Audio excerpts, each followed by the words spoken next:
Hello students and welcome back to my channel. तो आज के इस वीडियो में हम करने वाले हैं सरफेस केमिस्ट्री। डिटेल में इस चैप्टर को आज हम कवर करेंगे।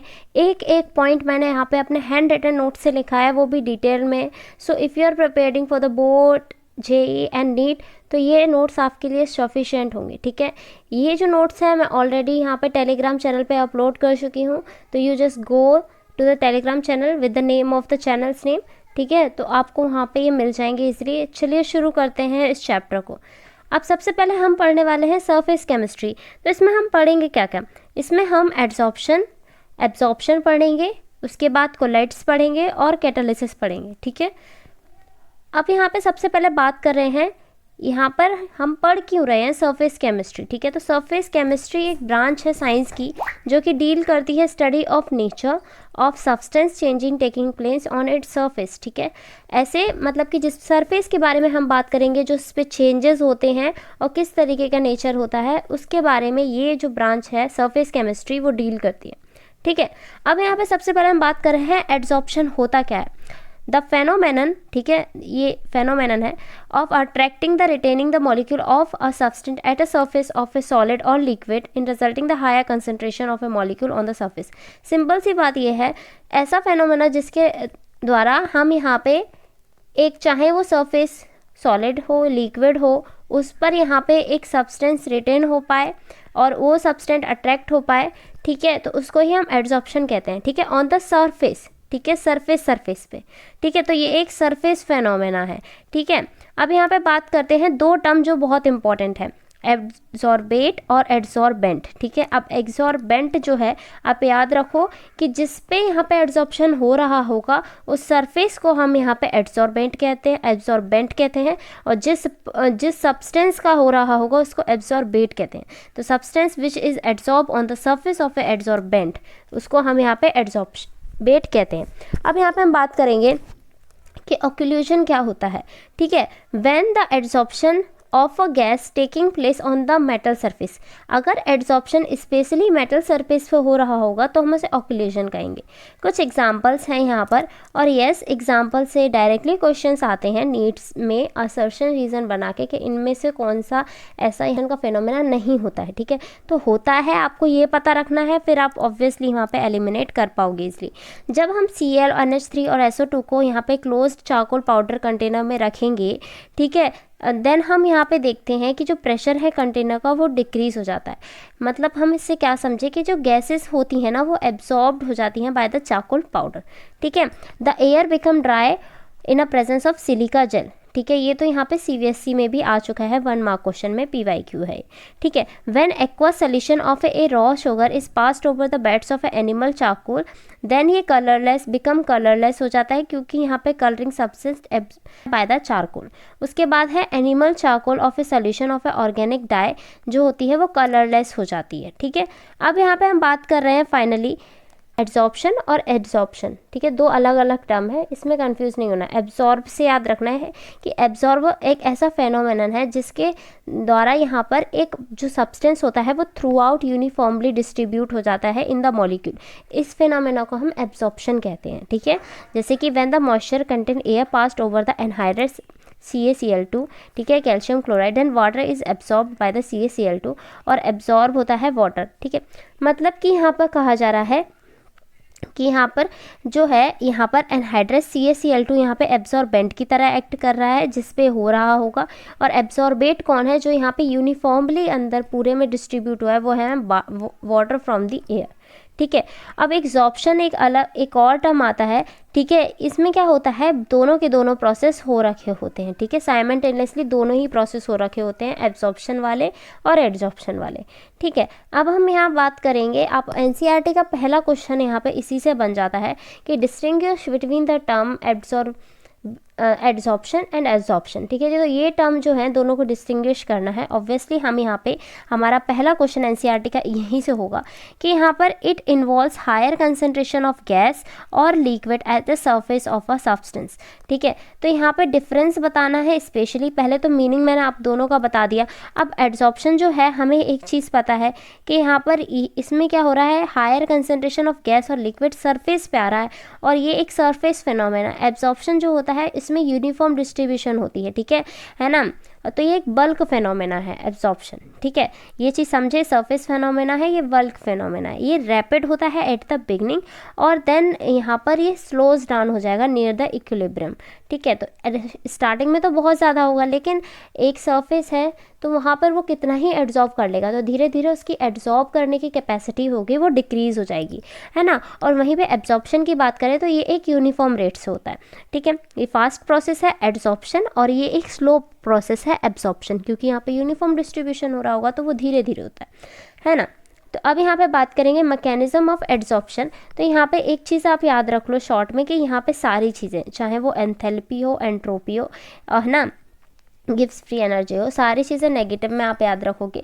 तो एक्चुअली एंथैल्पी ऑफ एब्जॉर्प्शन होता है क्या, the amount of heat evolve when one molecule of absorbent is absorbent surface, and यहाँ पे आप देखोगे कि यहाँ पर ये नेगेटिव है, तो मतलब कि एब्जॉर्प्शन एक एक्सोथर्मिक प्रोसेस है, क्योंकि इसमें यहाँ पे एंथैल्पी चेंज जो है वो नेगेटिव है, ठीक है। अब यहाँ पे एंट्रोपी की बात करोगे तो वो भी यहाँ पर नेगेटिव होती है ना, क्योंकि when adsorbate molecules are adsorbed on the surface of adsorbent their freedom of movement, है ना, वो हो जाती है रेस्ट्रिक्टेड, ठीक है। अब यहाँ पे बात करेंगे तो ये तीनों के तीनों क्या है, नेगेटिव होते हैं, ये याद रखना है इस तरीके से, है ना। अब मैं यहाँ पे एक एक पॉइंट आपके लिए कवर करके लाई हूँ, ठीक है। तो सो दैट आपको ये वीडियो अगर अच्छी लग रही हो please just subscribe to our channel और like the video, share with the friends, ठीक है। अब यहाँ पे हम आगे बात करेंगे फिजिकल एड्जॉर्प्शन की। अब फिजिकल एड्जॉर्प्शन क्या होता है, जब फोर्स ऑफ अट्रैक्शन जो होती है एब्जॉर्बेट और एब्जॉर्बेंट के बीच में वो वंडरवॉल फोर्सेस हो, ठीक है, तो उसमें हम क्या कह देते हैं, फिजिकल एड्जॉर्प्शन, ठीक है। तो इसको हम शॉर्ट में क्या बोलते हैं, फिजिजॉर्प्शन, ठीक है, और इसको हम वंडरबॉल एब्जॉर्प्शन भी कहते हैं, एड्जॉर्प्शन। अब यहाँ पे बात करेंगे केमिकल एड्जॉर्प्शन, इसको केमिजॉर्प्शन भी बोलते हैं या लैंगुमियर एड्जॉर्प्शन भी बोलते हैं। यहाँ पे फोर्स ऑफ अट्रैक्शन जो होती हैं इनके एड्जॉर्प्शन पार्टिकल के बीच में adsorbent are almost of the same of the strength as the chemical bond, ठीक है। ये चीज़ समझ आ गई। तो इससे आपको एक चीज़ समझ आ रही होगी कि यहाँ पर ये कहीं ना कहीं वीक है, क्योंकि यहाँ पे केमिकल बॉन्ड से तो यहाँ पे ये स्ट्रॉन्ग हो गए, ये भी चीज़ समझ आ गई होगी, ठीक है। सेकंड क्वेश्चन आपका एनसीईआरटी में से बनता है कि यहाँ पर आप डिस्टिंग्विश करेंगे बिटवीन द फिजिजॉर्प्शन एंड केमिजॉर्प्शन। तो साथ ही साथ हम यहाँ पे एनसीईआरटी के क्वेश्चंस जो इस कॉन्सेप्ट से बन रहे हैं वो भी करते चल रहे हैं। अब देखो फिजिजॉर्प्शन क्या है और केमिजॉर्प्शन क्या है। सिंपल सी बात ये समझ लो कि फिजिजॉर्प्शन यहाँ पे की लाइफ में यहाँ पे फ्रेंड्स तो होंगे ना, तो फ्रेंड्स जो होंगे वो एक तो बेस्ट फ्रेंड टाइप के होंगे और एक आजकल के, देखो आजकल के टाइम में तो बेस्ट फ्रेंड बहुत ही कम है, लेकिन हैं तो बहुत अच्छी बात है, और नॉर्मल बहुत सारे फ्रेंड्स होंगे, ठीक है। ये चीज़ समझ आ गई, तो वैसे आप याद रख लेंगे। तो यहाँ पे फिजिक्स ऑप्शन में याद रखना, देखो ये ऐसे मैं बता रही हूँ ना, तो ये हंसी मजाक की बात नहीं है, इसमें से क्वेश्चन बनेंगे अभी एक एक पॉइंट जो मैं आप physics option Cummins option in पे एमसीक्यू आते हैं। एमसीक्यू आते हैं कि यहाँ पर ये बताइए कौन से फोर्स ऑफ अट्रैक्शन लगता है बीच में इन केमिस ऑप्शन फिजिक्स ऑप्शन। तो आपको याद रखना है फिजिक्स ऑप्शन में वंडरवॉल फोर्स लगता है, केमिस ऑप्शन में केमिकल बॉन्ड यहाँ पे होता है, ठीक है। और आपसे ये पूछा जाएगा सेकंड, अगर मैंने बोल दिया कि यहाँ पे लो एंथैल्पी किसकी होती है, केमिस ऑप्शन की होती है, फिजिक्स ऑप्शन की होती है, तो लो एंथैल्पी यहाँ पे केमिस ऑप्शन फिजिक्स ऑप्शन की होती है, और हाई एंथैल्पी यहाँ पे किसकी होती है, यहाँ पर केमिस ऑप्शन की होती है। रीज़न भी पूछा जाता है, तो रीज़न मैं आपको बता दूँ, जैसे यहाँ पे क्या होता है, इधर मैंने अभी आपको क्या बताया, इसमें होता है वीक वैंडरवॉल फोर्स, है ना, और यहाँ पे हाई वैंडरवॉल फोर्स होता है। तो यहाँ पे इंथैल्पी जो होगी वो बहुत ज़्यादा देनी पड़ेगी बॉन्ड तोड़ने में, इसलिए इनकी यहाँ पे इंथैल्पी ज़्यादा होती है as compare to that of this, ठीक है। दे रिक्वायर लो और नो एक्टिवेशन एनर्जी, कोई भी एक्टिवेशन एनर्जी देने की ज़रूरत नहीं होती है। कुछ इस तरीके से यहाँ पे एक्टिवेशन अगर मैं बताऊँ तो ये यहाँ पे कुछ इस तरीके से होगा, ठीक है। अभी हम इसके ग्राफ भी देखेंगे इफेक्ट ऑफ टेम्परेचर पे। तो यहाँ पर क्या होगा कि यहाँ पर आपको एक्टिवेशन एनर्जी बहुत ही कम चाहिए होती है, ठीक है, और यहाँ पर एक्टिवेशन एनर्जी ज़्यादा चाहिए होती है। यहाँ पर ये लो टेम्परेचर पे टेक प्लेस होगा, और जैसे जैसे टेम्परेचर बढ़ेगा तो यहाँ पे ये डिक्रीज़ होगी, ठीक है। अगर हम बात करें यहाँ पर, तो यहाँ पर एक्टिवेशन एनर्जी आपकी हाई रहती है, और ये यहाँ पे हाई टेम्परेचर पे अकर होता है, ठीक है। ये भी चीज़ है ना। तो आप ऐसे समझिए कि यहाँ पे जिस तरीके से स्टार्टिंग में आपके बहुत सारे फ्रेंड्स होंगे, लेकिन धीरे धीरे वो कम होते चले जाते हैं विद इंक्रीजिंग द टेम्परेचर। ये रिवर्सिबल है, ठीक है। तो ये यहाँ पे फ्रेंडशिप आपकी रिवर्सिबल है, ये इरिवर्सिबल है, केमीज ऑप्शन की रिवर्सिबल है, इस पर क्वेश्चन बनता है। देखो जो मैंने हाईलाइट किया थोड़ा थोड़ा ऑरेंज से, उससे क्वेश्चन बनते हैं, ठीक है, ऑब्वियसली बनता है। ये नॉन स्पेसिफिक है, ये हाईली स्पेसिफिक है, ठीक है, ये मल्टी लेयर है, यानी कि आपके फ्रेंड्स बहुत सारे हो सकते हैं, लेकिन केमीज ऑप्शन जो है ना वो क्या है, हाईली स्पेसिफिक है, ठीक है। और क्या है यहाँ पे, मोनो लेयर है, ये याद रखना है, ठीक है। Molecular state of the absorbate generally remains unfiltered and undergo changes, यहाँ पर केमीज ऑप्शन में, on the surface of absorbent, ठीक है। तो यहाँ पर जो most important temperature most important point जो है यहाँ पे related to the ease of liquefaction. तो यहाँ पे ईज ऑफ लिक्विफिकेशन क्या है, ये रिलेटेड है ना क्रिटिकल टेम्परेचर से, ठीक है। तो यहाँ पे एक पॉइंट बनता है कि यहाँ पे जैसे जैसे एक्सटेंट ऑफ एब्जॉर्प्शन मैं कह दूँ वो डायरेक्टली प्रोपोर्शनल होता है आपके क्रिटिकल टेम्परेचर के, ठीक है। तो ये जो है पॉइंट आपको याद रखना है। अब हम बढ़ते हैं आगे, इफेक्ट ऑफ प्रेशर, ठीक है। इफेक्ट ऑफ प्रेशर क्या है यहाँ पे, ठीक है। तो एक्सटेंट ऑफ एब्जॉर्प्शन हम देखने वाले हैं। तो यहाँ पर हम क्या x/m को रिप्रेजेंट कर रहे हैं, यहाँ पर हम रिप्रेजेंट कर रहे हैं इसको एक्सटेंट ऑफ यहाँ पे एब्जॉर्प्शंस में। तो यहाँ पे हमने क्या करा, सबसे पहले x/m लिखा, ठीक है। तो यहाँ पे हम इसका ग्राफ बनाएंगे और इस ग्राफ को हम क्या कह देंगे, इस ग्राफ को हम कह देंगे, यहाँ पर हम ग्राफ देखेंगे फ्रेंडलिच एब्जॉर्प्शन आइसोथर्म, ठीक है। ये भी यहाँ पे इसे एनसीईआरटी का क्वेश्चन है, describe the Freundlich absorption isotherm. तो ये यहाँ पे इसमें एनसीईआरटी का क्वेश्चन है ये, ठीक है, एनसीईआरटी का क्वेश्चन है, ये इम्पॉर्टेंट है ना। अब यहाँ पे देखो एनसीईआरटी का क्या यहाँ पे क्वेश्चन है, ये पूरा टॉपिक ही उसमें कवर हो जाएगा, ठीक है। तो यहाँ पे बोर्ड्स में भी आपसे पूछा जा सकता है। अब इसमें इंपॉर्टेंट क्या है, x/m यहाँ पे ये क्या है, एब्जॉर्बेट मास, और ये क्या है, एब्जॉर्बेंट मास, ठीक है, जिस पे हो रहा होगा, ठीक है। अब एक्सटेंट ऑफ प्रेशर यहाँ पे एब्जॉर्प्शन में डायरेक्टली प्रोपोर्शनल है टू द प्रेशर, ठीक है। फिर यहाँ पे ये 1/n यहाँ पे लिखा गया है, और उसके बाद यहाँ पे हम क्या करेंगे, यहाँ पे एक कांस्टेंट आ जाएगा जब प्रोपोर्शनलिटी का साइन हटाते हैं।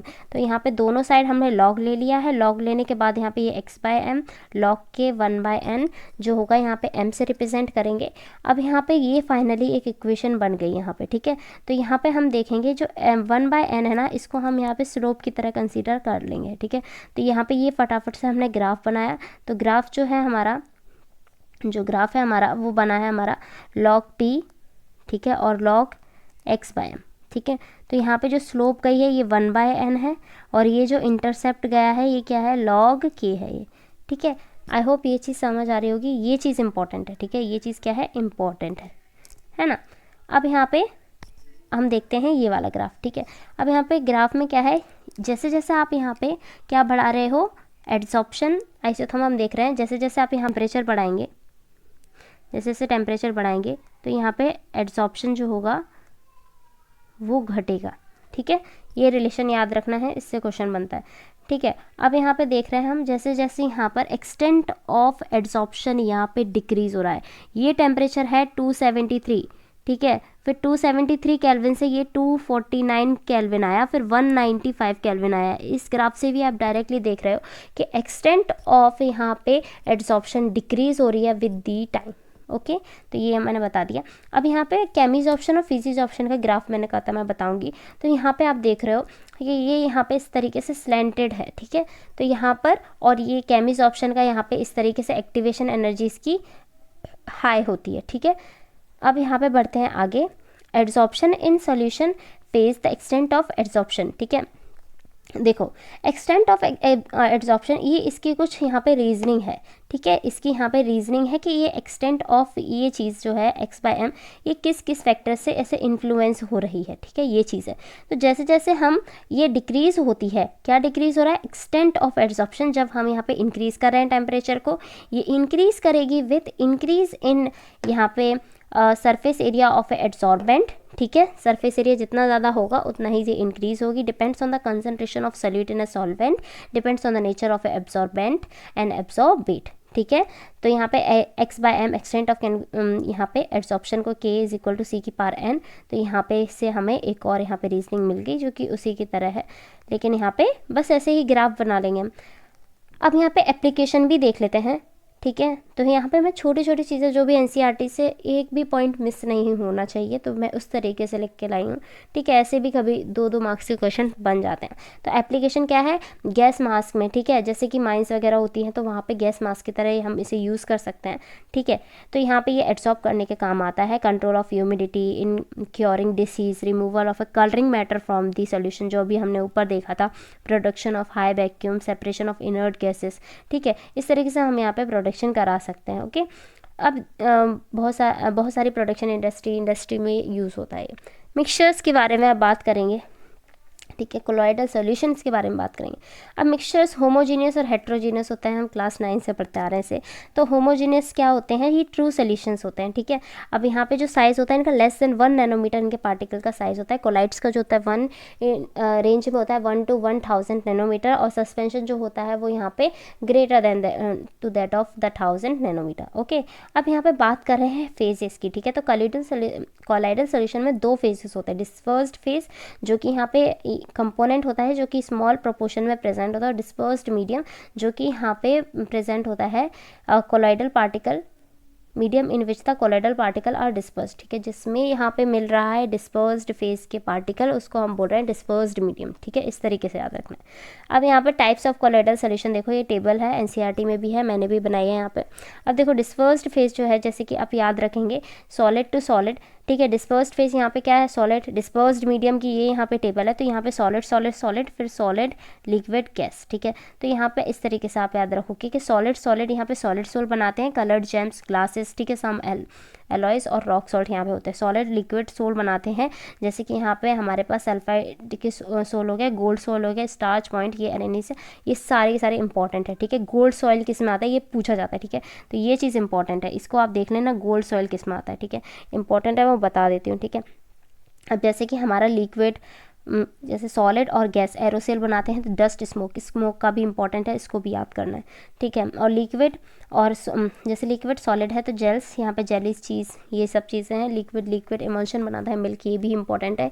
लिक्विड गैस एरोसोल, ठीक है, फॉग वाला भी इंपॉर्टेंट है। और गैस सॉलिड सॉल्ट बनाते हैं, प्यूमिक स्टोन है, ठीक है ना। और यहाँ पे एक है gas solid stone, pumice stone हो गया है। और गैस लिक्विड फॉर्म बनाता है, फ्रॉथ, विपिंग क्रीम हमारी होती है, सोप होता है, लेदर होता है, ये सारी चीज़ें यहाँ पे हमारी फोम के कंसिडर में आती है with the mixture of gas and liquid, ठीक है। अब यहाँ पे हम आगे बात करते हैं लायोफिलिक सोल्स की, ठीक है। लायोफिलिक सोल्स क्या होते हैं, देखो लायोफिलिक, फिलिक माने लविंग, मतलब कि यहाँ पे lyophilic means liquid loving dispersed phase have a great affinity for the dispersed medium, sols are quite stable. ये जो होते हैं सोल्स, उनके पास बहुत ही डिस्पर्स्ड मीडियम, डिस्पर्स्ड फेज में बहुत अच्छी एफिनिटी होती है, तो ये स्टेबल होते हैं। तो एक चीज़ बताओ, ये स्टेबल है तो ये क्या है, ये यहाँ पे इरिवर्सिबल है, ठीक है, इरिवर्सिबल, ओके। ये याद रखना है, इसमें से ये एमसीक्यू आता है। अब यहाँ पे एग्जांपल्स हैं, gum, gelatin, starch, protein and certain polymers, ये रिवर्सिबल सोर्स होते हैं, ठीक है। अब यहाँ पे इनके एग्जांपल्स भी याद करने हैं, ठीक है, ये इंपॉर्टेंट है, इसके एग्जांपल्स देखने हैं। इसके एग्जांपल्स गम, जेलेटिन, स्टार्च, प्रोटीन, बोल लो मेरे साथ एक बार, याद हो जाएगा, गम, जेलेटिन, स्टार्च, प्रोटीन, है ना, GGSP ऐसे याद कर लो। अब यहाँ पे हम बात करते हैं लायोफोबिक। अब लायोफोबिक ऐसे ही समझ में आ रहा है कि यहाँ पे ये लिक्विड हेटिंग होती है, मतलब कि डिस्पर्स्ड फेस की बहुत ही लेस एफिनिटी होती है फॉर द डिस्पर्स्ड मीडियम, और रिलेटिवली ये लेस स्टेबल होते हैं। तो ऑब्वियस सी बात है ये इरिवर्सिबल सोल होंगे, ठीक है। तो ये इरिवर्सिबल सोल है, तो ये इजीली प्रेसिपिटेटेड एंड कोगुलेटेड होते हैं बाय द हीट और शेकिंग, है ना। Need stabilising substance for the preservation, ठीक है। तो यहाँ पे एक स्टेबलाइजिंग सब्सटेंस चाहिए होती है इनकी प्रिजर्वेशन करने के लिए, जैसे कि यहाँ पे milk, gold soil, silver soil. इसमें से क्वेश्चन आता है बच्चों, गोल्ड सॉल जो होता है वो किसके अंदर आता है, लायोफिलिक सॉल के अंदर, लायोफोबिक सॉल के अंदर आता है, ठीक है। लायोफोबिक सॉल के अंदर gold, silver, oxide, sulphur, metal sulphides, ये सारे इसी के अंदर आते हैं, ठीक है। जैसे कि अगर मैं बात करूँ मिल्क और फैट, आपको साथ में रखोगे तो नहीं होगा ना, तो उनके पास लेस एफिनिटी होती है।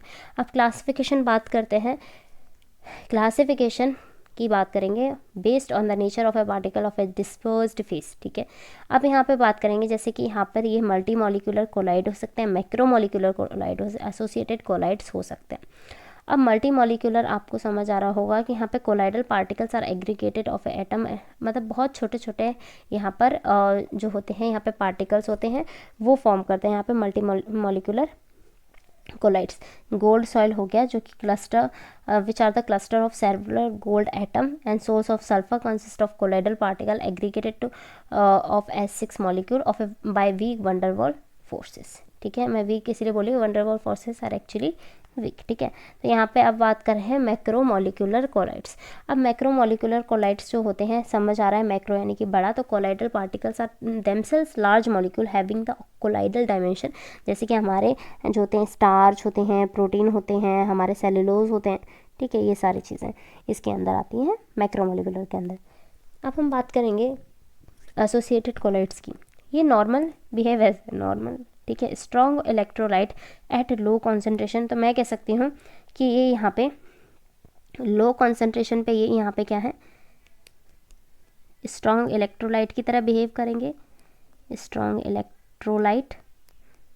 ठीक है, और मैं कह सकती हूँ कि हाई टेम्परेचर पे यहाँ पे, सॉरी, हाई कंसंट्रेशन। ठीक है, हाई कंसंट्रेशन पे यहाँ पे ये एक्ट करेंगे कोलॉइडल सॉल्यूशन की तरह। ठीक है, कोलॉइडल सॉल्यूशन की तरह। तो ये याद रखना है कि लो कंसंट्रेशन पे स्ट्रॉन्ग इलेक्ट्रोलाइट की तरह और हाई कंसंट्रेशन पे कोलॉइडल सॉल्यूशन की तरह ही यहाँ पे एक्ट करेंगे। ठीक है, अब ये था पहला पॉइंट जो कि इंपॉर्टेंट है यहाँ पे, ये एसोसिएटेड कोलाइड्स आर इम्पॉर्टेंट। ठीक है, तो इसको देखना है ना। तो यहाँ पे देखते हैं हम, यहाँ पे फॉर्मेशन होती है मिसल्स की taking place the above certain concentration. ठीक है, तो the formation of micelle taken place at a certain above concentration, तो उस जो कंसंट्रेशन को हम क्या बोल देते हैं, जिसपे कि उसके बाद जो होती है वो मिसल फॉर्म हो सकती है, उसको हम बोलते हैं क्रिटिकल है ना मिसलाइजेशन कंसंट्रेशन। ठीक है, CMC। और एक उसका पर्टिकुलर टेम्परेचर हो जिस पे यहाँ पे मिसल्स फॉर्म हो रही होती है, उसको हम क्राफ्ट टेम्परेचर कह सकते हैं। ठीक है, तो ये याद रखना है, ये दोनों टर्म इंपॉर्टेंट है। ओके, अब यहाँ पे मिसल्स की फॉर्मेशन क्या होती है, generally formed by the amphiphilic molecule which have a both lyophilic and lyophobic ends. ठीक है, तो जैसे कि यहाँ पे आपकी टेल जो होती है वो हाइड्रोकार्बन की होती है, नॉन पोलर होती है, हाइड्रोफोबिक से बनी होती है, और इसका हेड जो होता है हाइड्रोफिलिक होता है जो कि पोलर होता है। ठीक है, तो इसी तरीके से यहाँ पे ये पूरा यहाँ पैराग्राफ मैंने डिटेल में लिख रखा है। ठीक है, इसकी टेल हाइड्रोफोबिक होती है, हेड इसका पोलर होता है। ठीक है, इस तरीके से यहाँ पे मिसल फॉर्म होती हैं। ठीक है, तो मिसल्स कैसे बनती हैं, formed by the aggregation of amphiphilic molecule in a polar solvent, जैसे कि वाटर में ये फॉर्म हो सकती हैं पोलर सॉल्वेंट।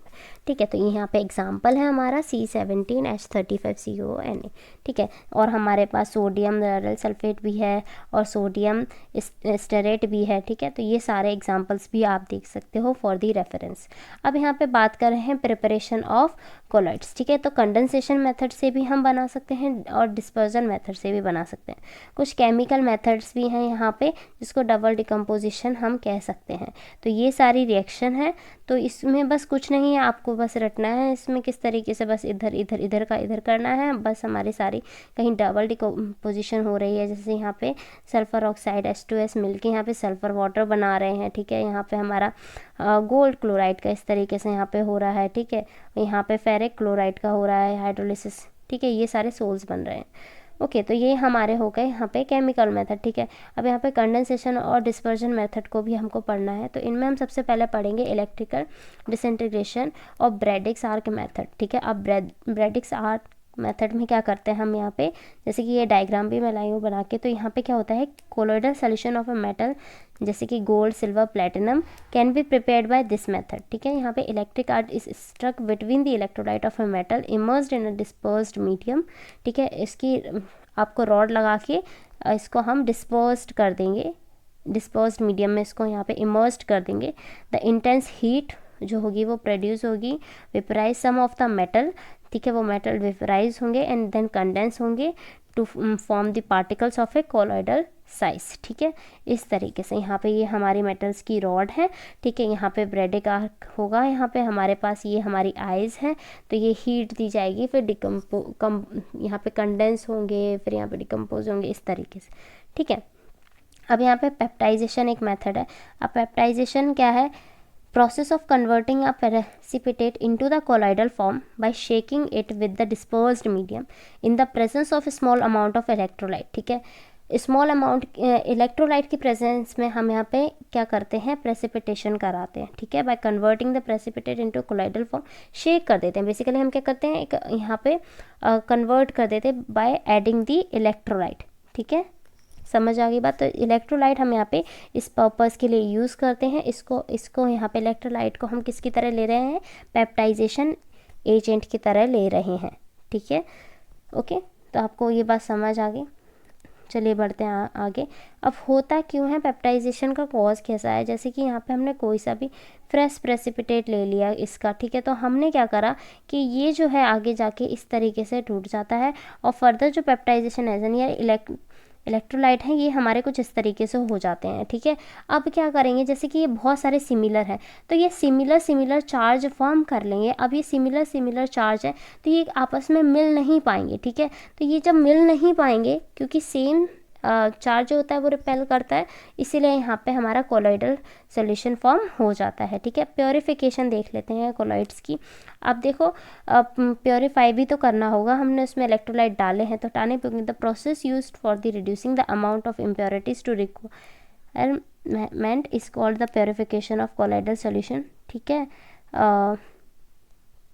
जैसे कि अब यहाँ पे हम किससे करेंगे, डायलिसिस करा सकते हैं। Removal of A dissolve substance form a colloidal solution by means of diffusion through a suitable membrane, ठीक है। क्या करेंगे हम यहाँ पे, ये जो है हम यहाँ पे डायलिसिस करवाते हैं। डायलिसिस में हमने क्या कराया कि यहाँ पर ये हमने एक डायलिसिंग मेम्ब्रेन ले ली, ये एक पोरस मेम्ब्रेन होती है, ठीक है। तो यहाँ से ये जो है ये यहाँ से सॉल्यूशन पास हो सकता है, ठीक है। यहाँ से वाटर जाता है और इधर से निकल जाता है वाटर, ठीक है। वाटर के साथ साथ यहाँ पे क्रिस्टलॉइड भी निकल जाते हैं, ठीक है। तो ये यहाँ पे प्योरीफिकेशन यहाँ पे इस तरीके से होती है।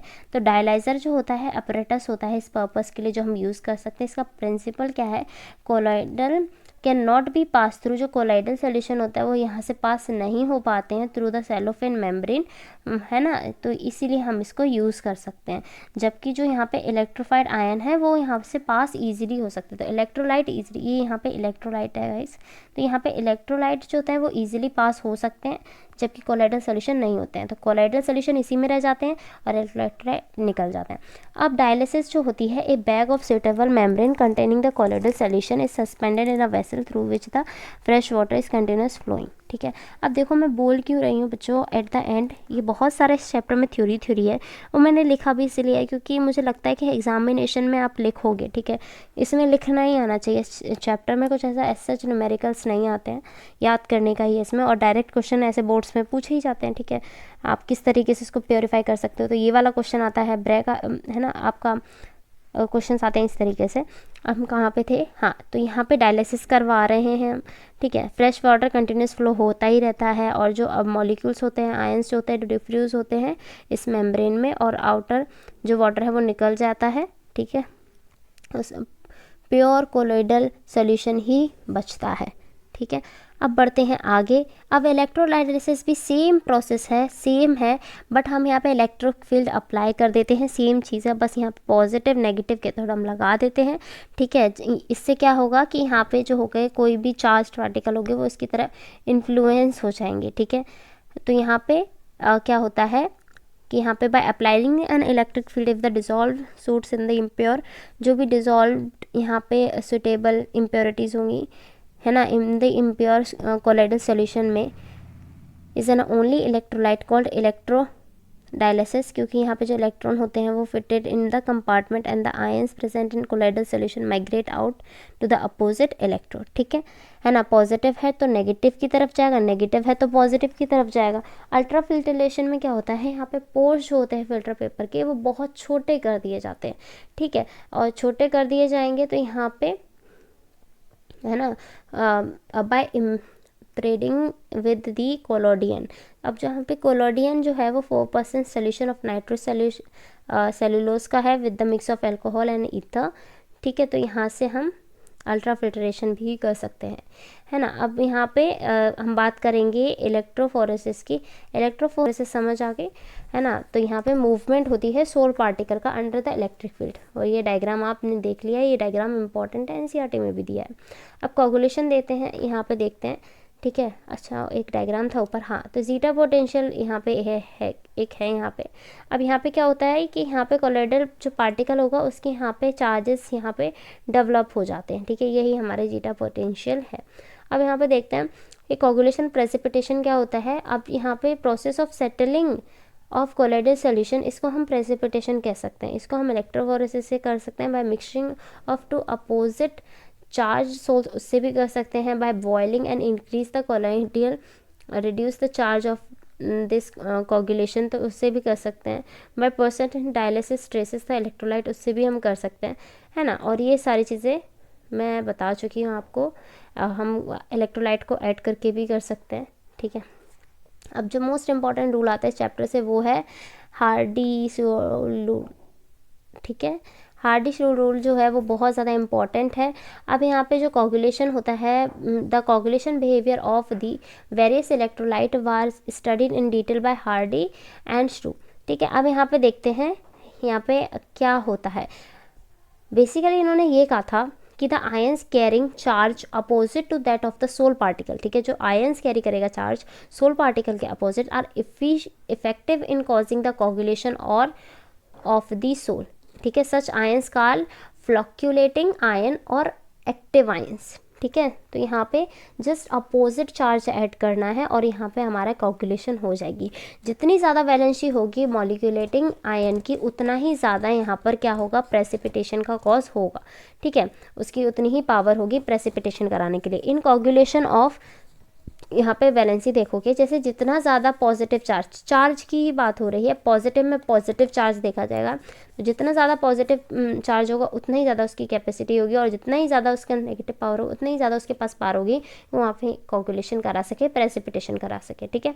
अब यहाँ पे प्रॉपर्टीज़ देख लेते हैं कोलोइडल सॉल्यूशन की। टिंडल इफेक्ट, है ना, scattering of a light, Tyndall effect बचपन से हम पढ़ते आ रहे हैं, क्या कहते हैं, scattering of a light by colloidal particle. तो यहाँ पे जो इल्यूमिनेटेड पाथ बनता है उसको ही हम यहाँ पे टिंडल इफेक्ट कह देते हैं, ठीक है। अब यहाँ पे सेकंड चीज़ है कलर, ठीक है, depends upon the wavelength of a light scattered by the dispersed particle.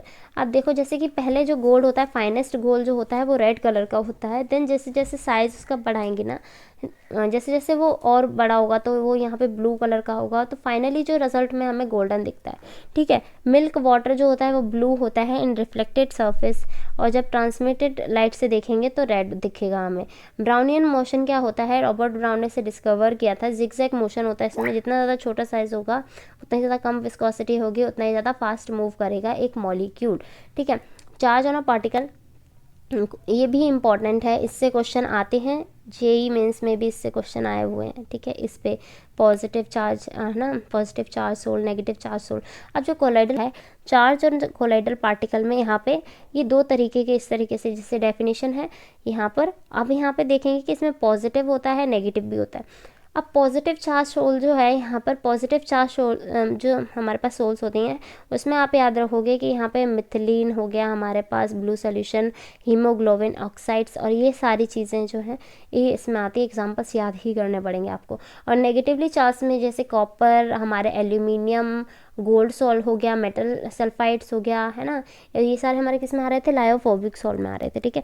तो ये सारे हमें एग्जांपल्स इसके याद करने पड़ेंगे, गम, जेलेटिन, क्ले, है ना, ये सारे देखना है, याद करने पड़ेंगे, ठीक है। इसकी पीडीएफ मैं डाल दूंगी, आप टेलीग्राम चैनल पर जाके देख सकते हैं। ओरिजिन चार्ज का देख लेते हैं। कोलोइडल पार्टिकल से प्रेफरेंशियल एड्सॉर्प्शन ऑफ आयन, जब दो से ज़्यादा, है ना, ये वेन है, when two or more ions present in a dispersed medium, तो यहाँ पे क्या होगा, AgNO3 सॉल्यूशन जब हम KGI में, ये सिंपल सी बात आप याद रखो, जब हम इसको एक्सेस में लेंगे, ठीक है, जब हम इसको एक्सेस में लेंगे और इसको हम एज अ लिमिटिंग रिएजेंट लेंगे, ठीक है, तो तब क्या होगा कि तब जो हमारा है ना AgI आएगा Ag प्लस में, तो तब यहाँ पे हमारा पॉजिटिव चार्ज ही आएगा ओवरऑल, ठीक है। और लेकिन जब हम KI को एक्सेस में ले लेंगे तो यहाँ पे कॉमन आयन जो बनेगा वो बनेगा नेगेटिव आयन, यहाँ पे हमारा है ना आयोडीन आयन, तो ओवरऑल जो चार्ज आएगा वो आएगा हमारा नेगेटिव, ठीक है। ये समझो एक्सिस और उसकी बात है। और क्वेश्चन भी ऐसे ही बनता है कि if the AgNO3 is taken as a excess then what will the final result with Ki। ठीक है, तो ऐसे आप समझोगे। ठीक है, तो ये सारी चीज़ें ही मैंने यहाँ पे लिख रखी हैं। अब यहाँ पे फाइनली जैसे एक और एग्जांपल है FeCl3 का। ठीक है, तो FeCl3 वाटर में देखेंगे तो कॉमन आयन जो आएगा वो Fe है ना, Fe प्लस का आएगा, Fe3 प्लस का आएगा। ठीक है, तो यहाँ पे पॉजिटिव चार्ज होगा। लेकिन जब NaOH के साथ लेंगे तो यहाँ पे OH कॉमन आयन है ना, तो वो यहाँ पे नेगेटिव हो जाएगा, है ना। अब यहाँ पे इस तरीके से और एग्जांपल्स हैं, इनको भी आप देख लीजिएगा। ठीक है, अब कुछ एग्जांपल्स हम जैसे ओवरऑल देखें तो जैसे एसिड रेन होती है जो कि स्पेयरिंग सॉल्ट्स के साथ होता है ओवर द क्लाउड। तो क्लाउड्स जो होते हैं वो एरोसोल से बनते हैं। ठीक है, of a water molecule on spring NaCl the charge on a sol particle is neutralise and thus the coagulation occur with the waterfall as a rain drops. ठीक है, तो ये कुछ एग्जांपल्स हैं हमारे कोलॉइडल पार्टिकल के, कुछ एग्जांपल्स हैं कोगुलेशन किस तरीके से हुई यहाँ पे। अब यहाँ पे देख लेते हैं कोगुलेशन ऑफ लायोफिलिक सॉल्ट। अब लायोफिलिक सॉल्ट्स, जो लायोफिलिक कोलाइड्स होते हैं उनके पास एक यूनिक प्रॉपर्टी होती है लायोफोबिक कोलाइड्स की। जब लायोफिलिक सॉल्ट्स ऐड करते हैं हम लायोफोबिक सॉल्ट में, तो जो पार्टिकल्स होते हैं वो उसके अराउंड एक बेसिकली क्या बना लेते हैं, कवरिंग बना लेते हैं। ठीक है, इसको प्रोटेक्टिव कोलाइड्स की तरह से लिया जाता है। तो इसी से यहाँ पे कॉन्सेप्ट आता है यहाँ पे गोल्ड नंबर का। गोल्ड नंबर क्या है, the protective power of the colloid is expressed as a gold number. ठीक है, is defined as the number of milligrams of a protective colloids which just prevent the coagulation of 10 ml of a standard gold salt when 1 ml of a standard solution of NaCl is added to it. ठीक है, इस तरीके से जितना ज़्यादा यहाँ पर gold number होगा या जितना कम यहाँ पे गोल्ड नंबर होगा उतना ही ज़्यादा यहाँ पे प्रोटेक्टिंग पावर होगा। तो मैं कह सकती हूँ कि यहाँ पे जो गोल्ड नंबर है हमारा वो क्या है, इन्वर्सली प्रोपोर्शनल है टू द प्रोटेक्टिंग पावर। ठीक है, यहाँ पे मैं लिख देती हूँ प्रोटेक्टिंग पावर। ठीक है, तो जैसे यहाँ पे हीमोग्लोबिन की आपके पास बहुत कम दे रखी है, तो ये याद रखना इम्पॉर्टेंट बात थी। अब फर्दर हम बात करते हैं एप्लीकेशन ऑफ दी कोलॉइड्स। तो यहाँ पे purification of drinking water medicine में यूज़ होती है, टैनिंग्स में यूज़ होती हैं। ठीक है, ये पूरा यहाँ पे मैंने लिख रखा है। और यहाँ पे cleansing action of source and detergent में भी यूज़ होती है। कैटालिसिस की बात करेंगे तो the substance which alter the rate of reaction, chemical reaction है ना, एंड देमसेल्स रिमेन्स अनचेंज्ड। ठीक है, केमिकली क्वांटिटेटिवली अनचेंज्ड रहेगा, उस सब्सटेंस को हम यहाँ पे कैटालिसिस की तरह देख लेते हैं। तो ये यहाँ पर अल्टर कर देता है रेट ऑफ रिएक्शन को, या फास्ट भी कर सकता है ना, मेजॉरिटी प्रोसेस में। अब यहाँ पर पॉजिटिव कैटालिसिस, नेगेटिव कैटालिसिस दो तरीके के होता है। तो सब्सटेंस जो कि इंक्रीज़ करते हैं रेट ऑफ रिएक्शन को और सब्सटेंस जो कि डिक्रीज़ करते हैं रेट ऑफ रिएक्शन को।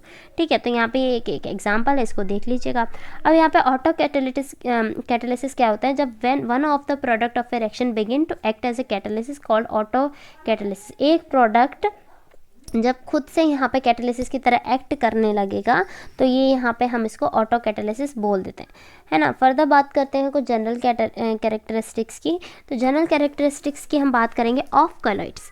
ठीक है, तो undergo intermediate physical changes and form the temporary bond but at the end, sorry यहाँ पे मैंने क्या बोल दिया, जनरल कैरेक्टरिस्टिक्स हम पढ़ रहे हैं ऑफ कैटालिसिस की। ठीक है, ऑफ कैटालिस्ट।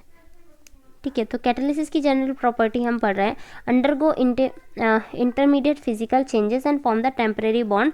ठीक है, एक टेम्परेरी बॉन्ड उसे बनाना पड़ता है ताकि रिएक्शन फास्ट हो सके या स्लो हो सके, बट एट द एंड वो अनचेंज्ड ही रहेगा और बॉन्ड भी टूट जाता है बाद में, तो टेम्परेरी बॉन्ड बनता है। तो कैटालिसिस जो होता है स्पीड अप करता है रिएक्शन को, लेकिन यहाँ पे इक्विलिब्रियम को शिफ्ट नहीं करता है। ठीक है, कि यहाँ पे बैकवर्ड जाएगा फॉरवर्ड जाएगा, उससे कुछ रिलेशन नहीं है, बस वो स्पीड अप करेगा रिएक्शन को।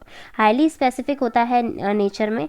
और थर्ड चीज़ जो है वो डजंट चेंज द, यहाँ पे इसको चेंज नहीं करता है, यहाँ पे इंथैल्पी को चेंज नहीं करता।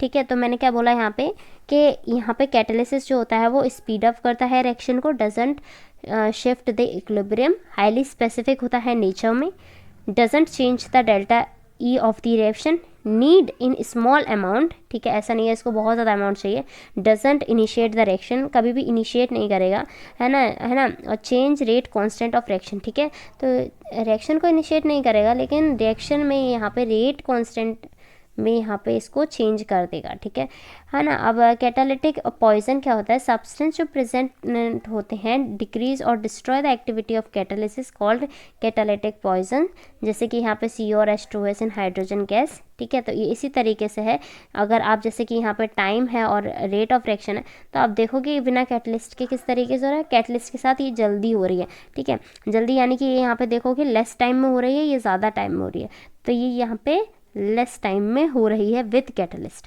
ठीक है। अब यहाँ पे हम बात करते हैं सेफ सिलेक्टिव कैटालिसिस जियोलाइट्स।